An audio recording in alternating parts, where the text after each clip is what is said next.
E eu comecei a pensar, nossa, mesmo, como é que eu posso ser zelosa em manter a vontade de Deus para minha vida, né? Como é que eu consigo, qual que é a maior característica de alguém que, né, que tem ali a vontade de viver a vontade de Deus para sua vida?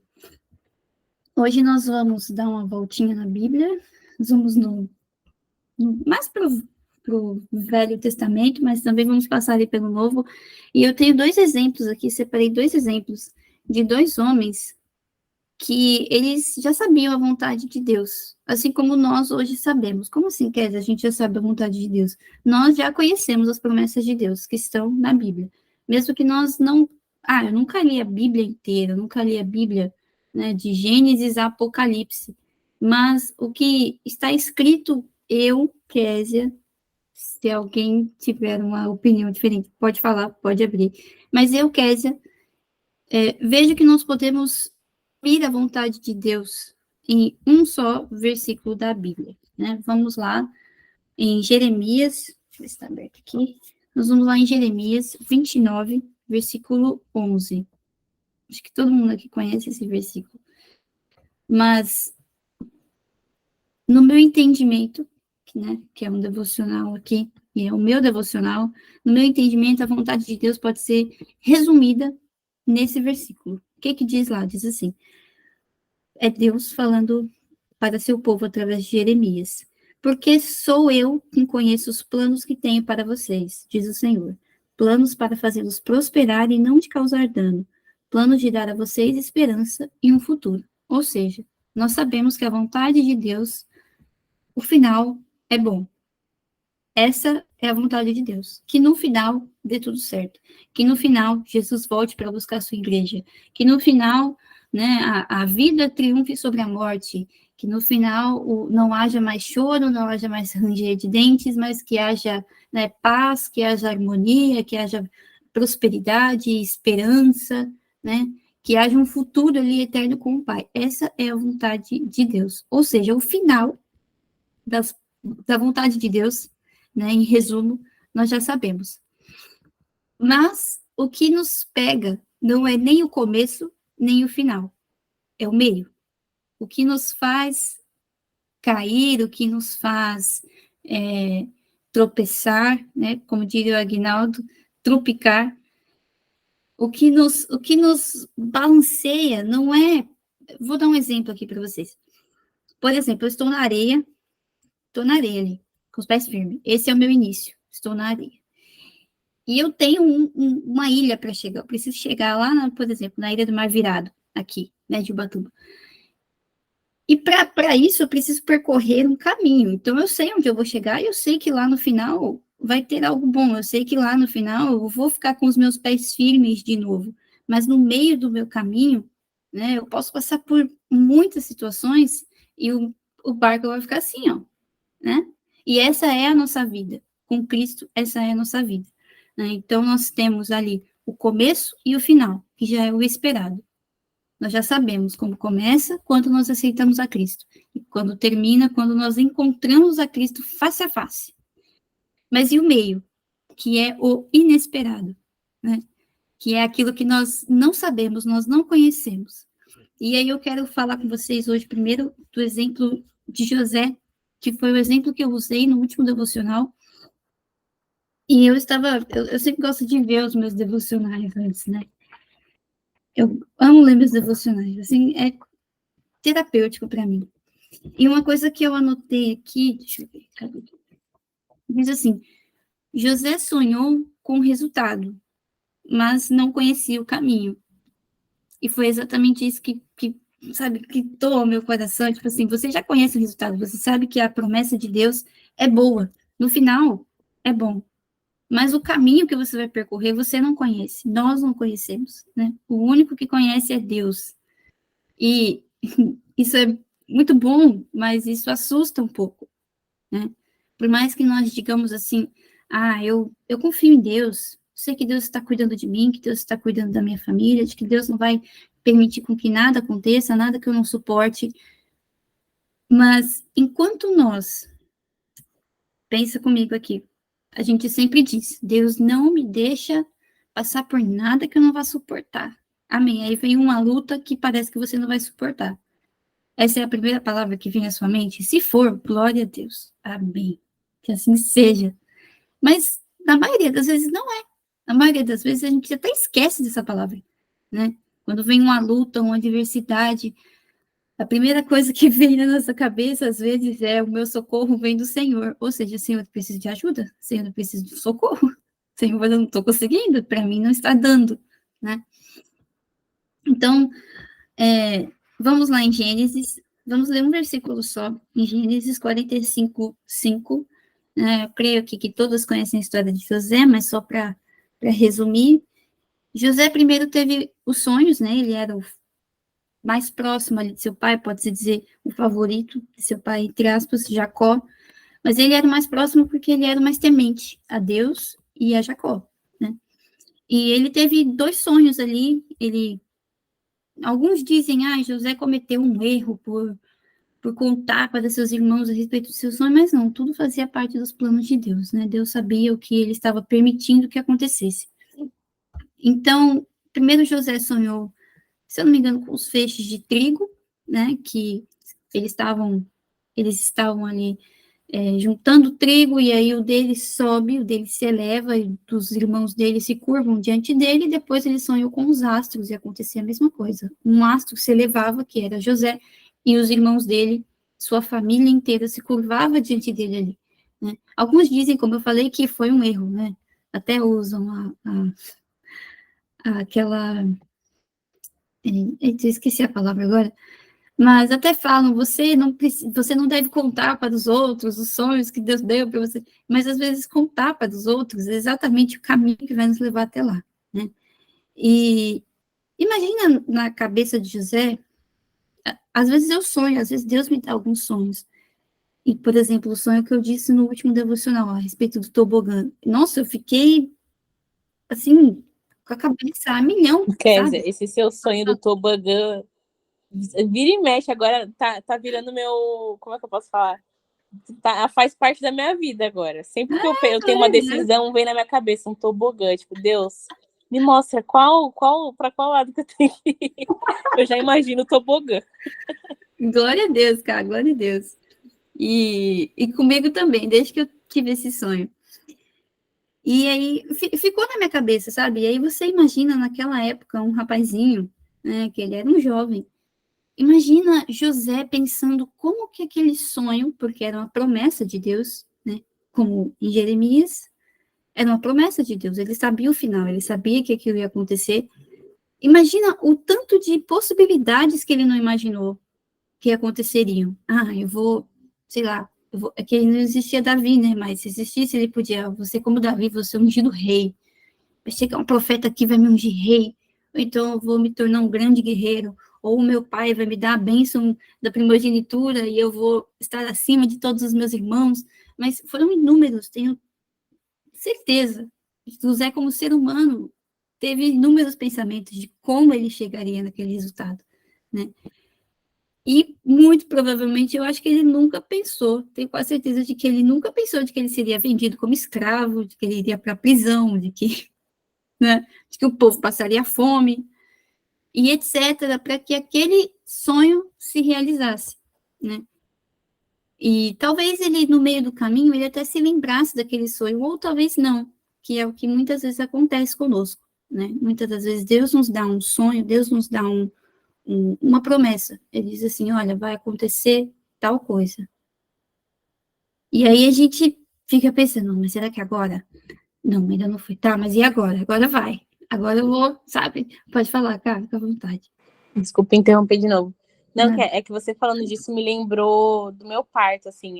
Acho que vocês estavam quando a Rebeca falou que Deus estava me entregando um presente. E eu lembro que eu falava pro Ricardinho, eu tinha várias hipóteses de como poderia acontecer, tipo, o meu parto, de como que a Alice ia chegar e tal. Eu pensava, pode ser que, tipo, de madrugada, do nada, minha bolsa estoure. Pode ser que eu já vou estar lá no hospital e do nada eu vou estar... E não foi nenhuma das coisas que eu imaginei. Tipo assim, o que aconteceu foi totalmente, né, nem passou na minha cabeça. Então, os planos de Deus, realmente, o processo de Deus, né? a gente tenta até prever, mas ele tem a forma dele, mas o presente eu sabia que eu ia receber, que era aquele que a Rebeca entregou ali a palavra e eu sabia que o presente ia chegar. Amém. Glória a Deus, cara. Mas é exatamente isso. A gente sempre, quando recebe uma promessa, nós somos seres humanos, né? Nós queremos fazer as coisas acontecerem. E isso é errado? Não, não é errado nós pensarmos em possibilidades, né? Mas só nós não podemos nos agarrar a essas possibilidades, porque a gente sabe que Deus faz tudo do jeito que Ele quer, na hora que Ele quer, né? E aí, quando o sonho de José, ele se realiza ali, os irmãos dele se ajoelham diante dele, aí ele lembra do sonho que ele teve, ele não diz assim, tipo, nossa, Senhor, por que o Senhor deixou passar por tudo isso? Ai, meu Deus. Mas imagina, você teve um sonho, eu não sei quantos anos se passaram aqui, não fiz as contas, mas você teve um sonho há não sei quantos anos atrás, e hoje você vê esse sonho se realizar, né? Imagina o filme que passou na mente de José ali. E ele diz assim, vamos ler agora, Gênesis 45, 5, diz assim, agora não se aflinjam, nem se recriminem por terem me vendido para cá, pois foi para salvar vidas que Deus me enviou adiante de vocês. Ou seja, muito provavelmente todas as ideias que José teve quando era jovem foram frustradas, né? Glória a Deus, José ali, ele não se irou contra Deus, ele não pecou contra Deus, ele não saiu do propósito dele, pelo contrário, ele continuou orando, ele continuou sendo fiel a Deus, sendo justo, e Deus permitiu com que o propósito dele se encaminhasse, né? Deus fez, ai, meu Deus, misericórdia. Deus fez as coisas do jeito dele, e muitas vezes, quando nós vemos, né, as coisas se encaminhando de um jeito que não é o jeito, a maneira como nós imaginamos que se encaminharia, nós ou nos revoltamos contra Deus, ou a gente começa a reclamar contra Deus, ou então a gente fica assim, peraí, o que está acontecendo? Como assim? Não, não era assim, não. O que é isso? Sabe? E, então a promessa de José não foi. Não foi como Jeremias disse, como Deus falou através de Jeremias, planos para o bem, não para o mal. José foi o homem que livrou, né, entre aspas, foi usado por Deus para livrar o mundo inteiro de morrer de fome, né? Foi a sabedoria que havia em José que livrou o mundo inteiro, mas ele precisou percorrer um caminho que ninguém escolheria. Ninguém ia escolher esse caminho, né? Imagina, você fala assim, olha, você vai ser vendida como escrava, você vai sofrer, você vai apanhar, você vai passar fome, você vai passar sede, frio. Você quer? Eu não. Se tiver um caminho mais fácil, eu vou, mas se não tiver, então escolhe outro, porque isso aí eu não quero, não, né? E graças a Deus aqui nós temos mulheres de fé que dizem sim, né? Que não dizem que não. E esse foi o primeiro exemplo, né? Ou seja, José, ele precisou viver o inesperado de Deus, para ele ver a promessa de Deus se cumprir. E agora nós vamos para um outro exemplo que não é muito citado, na verdade não é nem muito prático, porque não tem muito dele escrito na Bíblia, mas nós vamos lá para Mateus 10, Mateus 10, 2. Aqui está dizendo sobre os apóstolos, né? Quem assistiu The Chosen vai entender do que eu estou falando e tem até a mesma ideia que eu tenho de propósitos que foram frustrados. Não sei se é o que vocês estão pensando, mas enfim, né? Eu poderia fazer aqui. Quem vocês acham que eu vou falar aqui agora? Daqueles pastores. Mas enfim, vamos ler aqui. Só resumindo, aqui já é a parte onde Jesus envia os seus 12 discípulos, ou seja, ele tinha um grupo ali formado, né? Mas nós vamos falar de um discípulo em específico. Vamos lá. O 2 diz assim: estes são os nomes dos 12 apóstolos. Primeiro, Simão, chamado Pedro, André, seu irmão, Tiago, filho de Zebedeu, e João, seu irmão. Filipe e Bartolomeu, Tomé e Mateus, o publicano, Tiago, filho de Alfeu, e Tadeu, Simão o Zelote e Judas Iscariote, que o traiu. Agora eu vou fazer aquela pergunta lá, eu quero que vocês me respondam. De quem vocês acham que eu vou falar aqui agora? Sobre propósito frustrado. Né? Sobre caminhos que a gente sabe o final, mas uma pessoa que sabia o final, mas que não sabia o meio do caminho. Pode chutar, não tem problema não. Abre aí o áudio e fala aí, por favor. Vamos ver se vocês... Vamos ver, Carol, se você tá boa de The Chosen. Gente, é o Pedro? Não sei. Não. Todos tiveram foi eu vou turbulento chutar. para todos. Todos tiveram. Judas? Não, também não. Ai, gente. É o menos citado de todos. O menos. Pode ver que ninguém será fala que é dele. o Tiago? O Tiaguinho? Menos Não? ainda. Thiaguinho. Menos ainda. Tiaguinho. É que tem Tiaguinho e Tiagão na série. É o gente. Tiaguinho e o Tiagão. Mas não. Vamos lá. Quem é Simão o Zelote? Ou Simão o Sicário? Por que, Cassie? Por quê? Não sei se todas aqui assistiram The Chosen e conseguem, né, compreender o mínimo do personagem, entre aspas, dele. Mas Simão, ele era chamado de o Zelote porque ele, antes de ser seguidor de Cristo, ele participava de uma seita.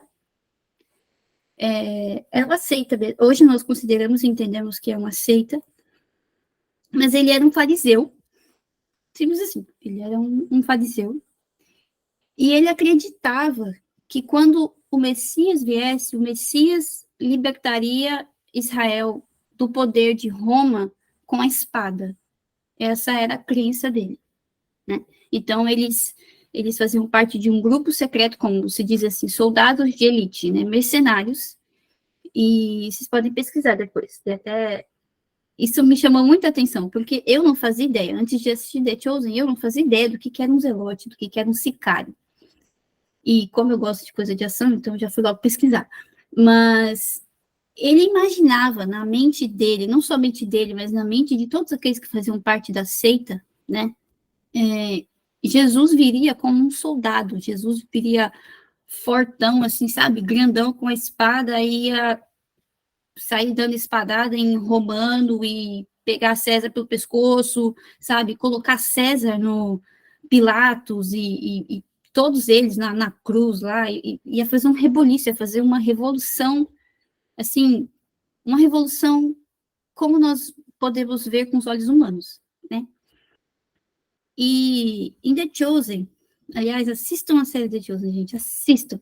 Eu já assisti 3 vezes, sem brincadeira, tô esperando a 4ª temporada.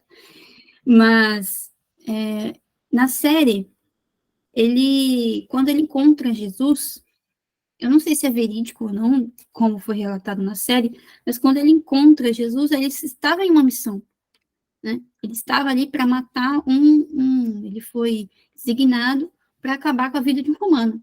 E essa era a missão deles, era preparar o caminho para o Messias que viria, para que ele pudesse chegar e ter o mínimo de romanos ali possível, né? Então, eles faziam conspirações e etc. Mas agora, esse homem que imaginava que a salvação, que a libertação do povo de Israel seria olho por olho, dente por dente, vê um Messias manso, vê um Messias, né, carpinteiro, vê um Messias que provavelmente nem sabia manejar uma espada, né, mas um Messias que falava manso, um Messias que andava ali com publicanos, como Mateus, por exemplo, que diz, né, Tomé e Mateus, o publicano. Mateus, até na série mesmo, é muito bem retratado isso. Ele era odiado por todos os judeus, porque ele era um judeu que trabalhava para Roma, né? Ele era ali um israelita que tinha traído o seu povo para trabalhar para aqueles que oprimiam o seu povo, né? Então ele era muito odiado. Mas nós temos um Jesus, um Messias que age dessa maneira, que chama publicanos, que chama os coxos, que chama os cegos, né, que vai até essas pessoas, não com uma espada, ou não, nem mesmo incitando o ódio contra Roma, né? Por exemplo, Jesus podia não pegar na espada, mas ele podia ser o líder ali da equipe e falar assim, olha, nós vamos fazer tal, tal e tal plano, esse vai ser, vocês vão lutar, eu vou só comandar, né? Essa era a ideia dele, o Messias viria como um comandante, né? Por isso que até hoje, não sei se todos os judeus, mas os judeus daquela época, eles esperavam que, até hoje, na verdade, eles não creem que Jesus é o Messias, porque eles esperavam que o Messias destruiria Roma, né? Que o Messias libertaria o povo de Israel de Roma, e essa seria a libertação geral, né? Ali, acabou, né? Acabou Roma, acabou todos os problemas. Mas, nós podemos... E Zelote, por que Zelote? Porque eles zelavam com a palavra de Deus, né? Com a lei de Deus. Eles zelavam com a soberania de Deus sobre o povo de Israel, mas de uma maneira guerrilheira, né? Uma maneira armamentista, vamos dizer assim. Mas Simão, nós podemos dizer que Simão foi o mais zeloso de todos os zelotes. Por quê? Porque ele decidiu se render a Cristo, né? Ou seja, quando chegou ali o Messias, quando ele viu os milagres na Bíblia, nem conta como ele foi, como ele se converteu a Cristo, como ele se rendeu a Cristo, né? Pelo menos eu procurei aqui e não achei. Se alguém achar, me fala. Mas, em algum momento da história dele, ele deixou de lado seus golpes. Com certeza ele era muito bom, soldado de elite. Ele deixou seus planos de batalha, né? Com certeza ele também, assim como José, ele pensava em 1 milhão de formas. Não, a gente pode atacar aqui, tem um ponto estratégico aqui, não sei o quê. Então, aí o Messias vai chegar e a gente ataca aqui, o Messias vai para lá, sabe? Quem já assistiu o filme de guerra sabe que tática de guerra sempre é muito bem pensada, né? Tem que ser. E ele deixou a sua força física de lado. Ou seja, assim como Jesus, ele se despiu de sua força, né? Jesus veio como homem, mesmo sendo Deus, ele veio como homem no nosso meio. E ele se despiu ali de tudo, para que acontecesse aquilo que ele mais esperava. Mas não aconteceria do jeito que ele esperava, né? Não seria Jesus não era um guerrilheiro, né? Jesus não era um vingador. Jesus era manso, Jesus era humilde, Jesus era, sabe, era tudo o que eles não esperavam, né? Até hoje, Jesus é tudo o que eles não esperavam, por isso eles não creem em Jesus, né? Os judeus, os israelitas. E nós podemos pegar o exemplo desses dois homens, de José, que suportou todo o caminho, e de Simão, o zelote, Simão, o sicário, que abriu mão totalmente de todo o seu preparo ali. Ele abriu mão de tudo para começar uma vida nova, para aprender algo novo, né? Eu imagino Simão, o sicário ali ao lado de Jesus, ali com a postura dele, assim, de militar, sabe? Mas Jesus não precisava de militar. Jesus não precisava de alguém que sabia manejar uma espada, uma faca, que sabia atirar, que sabia lutar. Não, Jesus precisava de alguém que curasse os enfermos, que expulsasse os demônios, né? Que desse voz de liberdade aos presos. Era disso que Jesus precisava. E foi isso, ele se rendeu. Ele só se rendeu. E assim como o Simão Zelote, assim como o José do Egito, se renderam à vontade de Deus, porque eles conheciam a promessa de Deus. Eles conheciam o final. Ele sabia, né? José sabia que seu sonho se realizaria, e Simão sabia que o Messias viria, e que o seu povo seria liberto. Disso ele tinha certeza. Então, ele se desprendeu ali de todas as suas crenças, de todos os caminhos e possibilidades que ele achava que tinha. Né? Ele se desprendeu e falou, não quero isso aqui mais não. Deixa para lá a arma, deixa para lá a força, deixa para lá a luta, deixa para lá os sicários, né? E eu vou me render a Cristo, eu vou me render à vontade de Deus, ao plano de Deus, a como Deus quer salvar o seu povo, né? E o que isso traz para nós, o que isso trouxe para mim, Késia? Eu conheço o final, como nós lemos, eu vou ler novamente aqui, Jeremias 29:11, diz o seguinte: porque sou eu que conheço os planos que tenho para vocês, diz o Senhor, planos de fazê-los prosperar e não de causar dano, planos de dar a vocês esperança e um futuro. Ou seja, no 12 diz aqui também, então vocês clamarão a mim, virão orar a mim e eu os ouvirei. Esse é o final de toda a promessa, né? Essa é a promessa de Deus para aqueles que se rendem, assim como esses dois. Tem inúmeros exemplos na Bíblia, mas eu quis tirar esses dois, porque foram homens que se despiram de tudo, eles se abriram mão de tudo, né? Para viver o propósito de Deus, para viver o inesperado no decorrer do caminho. Como eu citei no início, né? Para subir no barquinho, para chegar no outro lado e ficar assim. Eles decidiram, né? Eles falaram, não, tudo bem, eis-me aqui, que o Senhor faça a sua vontade. Então, isso traz para mim que eu não posso permitir com que as minhas ideias, com que as minhas possibilidades sejam maiores e mais importantes do que a possibilidade que Deus tem para mim. Ou seja, do que o caminho que Deus tem para mim, né? O Senhor vai cumprir as promessas dele.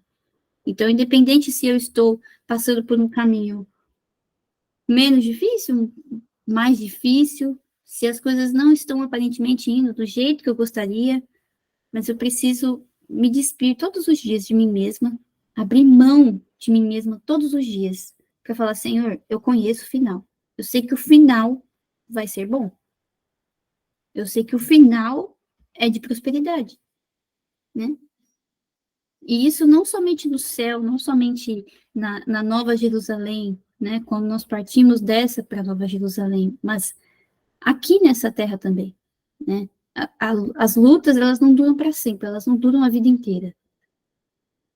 Então, se eu estou hoje passando por uma luta, eu preciso me lembrar, Senhor, os seus caminhos são mais altos. Os seus caminhos são, sabe, o seu caminho, né? Como disse lá no Salmo 119, eu vou abrir aqui rapidinho.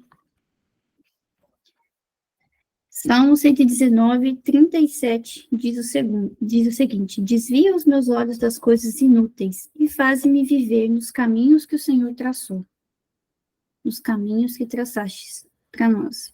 Esse é o caminho que nós precisamos percorrer, mesmo que nós não saibamos, mesmo que como no escuro, né? Quando você está no escuro, você dá um passo, você fala, não sei onde eu estou, tá bom, vamos lá, dá o outro, dá o outro, e dá o outro, mas um passo de cada vez com Cristo, ele vai nos levar até a promessa, até o lugar onde Cristo deseja que estejamos. E é assim que eu espero que nós vivamos todos os dias, né? Então, você está passando por uma luta, por uma dificuldade, ou se você está esperando algo de Deus, assim como o José estava esperando seu sonho se realizar. Eu estou até hoje esperando ver um tobogã para eu, né? Brincadeira, gente, mas eu tenho muitas coisas que eu estou esperando. Eu tenho certeza de que vocês também esperam muitas coisas, né? Não se preocupem. E como o Zelote, ele esperava o Messias. O Messias não veio do jeito que ele achava que viria, mas o Messias veio. Né? José não percorreu o caminho que ele achava que percorreria, mas o sonho se realizou. Né? Deus sempre vai fazer a vontade dele se cumprir. Os planos do Senhor, para quem é rendida a ele, para quem está prostrado aos pés dele, sempre vão se cumprir. Amém, igreja? Amém, glória a Deus. Amém, glória a Deus. Amém, Difícil glória a demais. Amém, gente. Glória a Deus. Alguém quer acrescentar algum detalhe, algo que Deus colocou no coração de vocês? Podem ficar à vontade, tá? Como eu nunca falo, né? De tudo isso que você tem falado, até que eu estava conversando hoje com a Adri, né? E recentemente, né, eu estava passando aqui as questões da casa, tudo isso estava me deixando muito aflita, né? E eu falava, Deus, mas, né, e aí? E aí, conversando com o Tom, né, o nosso pastor, ele falou assim, Carol, sabe o que me faz hoje não me preocupar com nada?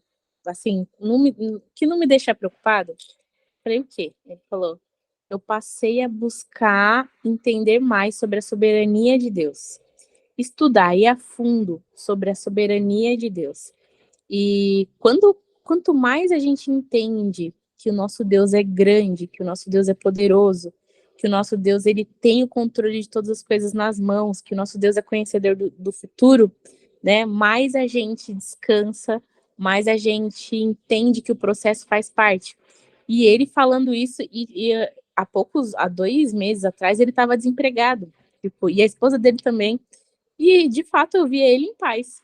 Eu lembro que eu olhava e falava, meu Deus, o que está acontecendo com esse homem? Tipo assim, o cara tá desempregado, tem 2 filhas. Se eu tivesse na situação dele, eu ia estar surtando, ia estar arrancando meus cabelos.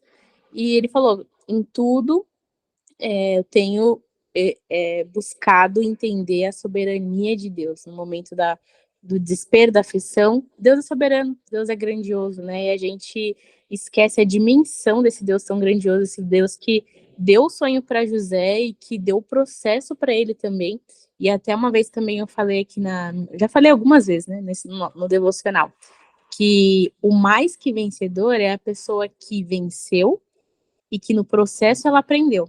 Ela não é só vencedora, né? Uma pessoa que no processo ela foi transformada. O processo ele transforma a gente para levar a gente até esse resultado final, né? Que no nosso caso é a vida eterna com Cristo. E lógico que eu sei que cada uma aqui tem promessas específicas que Deus tem aí para a vida de cada uma, né?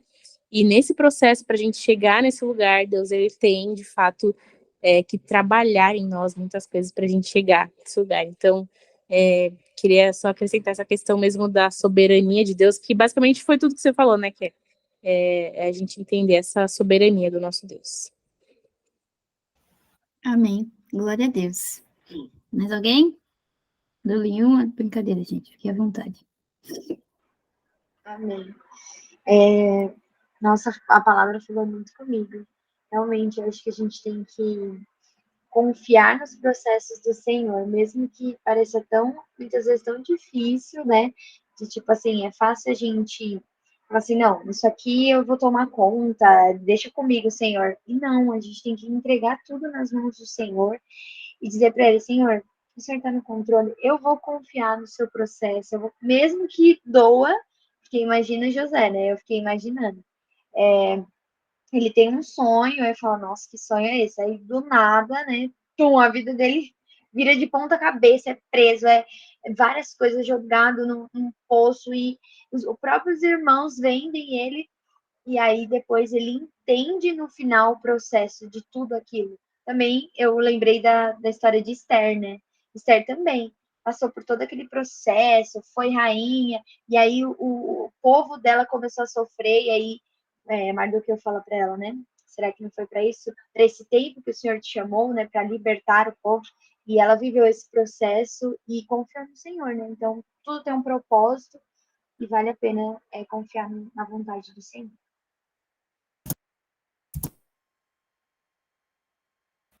Amém. Glória a Deus, Rê. Glória a Deus. É isso aí. Sempre temos bons exemplos, né? Na Bíblia. A Bíblia está cheia de bons exemplos. A gente só precisa ler e estudar. A gente só precisa buscar esses exemplos e colocar em prática, né? Hoje, então, o que nós aprendemos com Deus? Eu aprendi algo, a Carol aprendeu algo, a Thaís, a Rebeca, cada um de nós aprendemos algo com Deus, né? Ele sempre fala no nosso particular. Agora nós precisamos sempre trazer a memória e colocar em prática, né? Então, quando vem a luta de novo, se lembre, Deus, o final já está pronto, né? E no processo, Deus sempre vai se mostrar soberano. Isso é algo que o Tom falou e eu nunca vou me esquecer. Ele falou isso para mim quando eu cheguei nele para falar assim, Tom, minha mãe falou que vai mudar de cidade e eu não sei o que fazer. Minha mãe falou que vai embora, eu não sei o que eu faço. Aí ele, confia na soberania de Deus. Deus é soberano. Tá tudo certo, tá tudo bem, né? E eu confiei. Difícil, difícil. Fácil não foi, mas Deus sabe de todas as coisas, né? É isso aí, gente. Eu vou parar a gravação aqui, tá? Isso foi o teste, meninas. Glória a Deus, gravou até agora. Aleluia. Tá? Foi um teste, mas como eu disse, nós vamos manter aí a parte do louvor, ou talvez só a parte da palavra, para que nós possamos compartilhar, tá? Para que fique mais aberto a todas.